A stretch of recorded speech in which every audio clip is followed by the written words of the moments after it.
Thanks to a reveal in Monarch, Legacy of Monsters, a way now exists to retcon a key detail from Godzilla, King of the Monsters.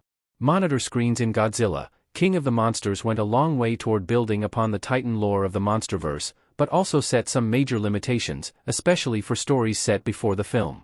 In Godzilla, King of the Monsters, it's explicitly stated that, in addition to Godzilla, Monarch had discovered 17 Titans, all of which were creatures that Monarch were keeping an eye on via the outposts they had set up all over the planet. The movie even shared these locations and the organization's official designations for each Titan. Obviously, King Ghidorah, Rodan, and Mothra account for 3 of the 17 monsters. Another 3 are the original monsters that showed up in Godzilla, King of the Monsters, Scylla, Methuselah, and Behemoth. The 4th Muto, though, is not one of the 17, as she hadn't been found prior to the start of the film. As for the remaining 11, some have been shown off.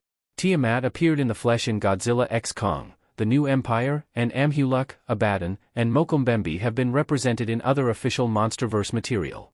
The rest have all been named but have gone unseen thus far. What all this means is that there are some noteworthy restrictions on Monarch, Legacy of Monsters, since it takes place before the film. But, the actions of Isabel Simmons may change that. Monarch, Legacy of Monsters reveals how the past can be changed.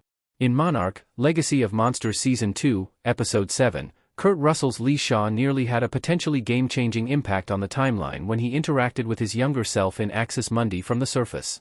He resisted the temptation to alter certain events in his life, and even convinced his younger self not to rescue Keiko earlier than how it was supposed to happen. But while Lee Shaw managed to avoid any consequential timeline changes, one could still occur regardless, as Isabel Simmons has already confided in Kentaro that she wants to prevent G-Day from ever happening. And now, she has Titan X's egg, which may somehow factor into that plan if she's able to send it into Axis Mundi. The Monsterverse can now introduce new Titans and change key details from King of the Monsters.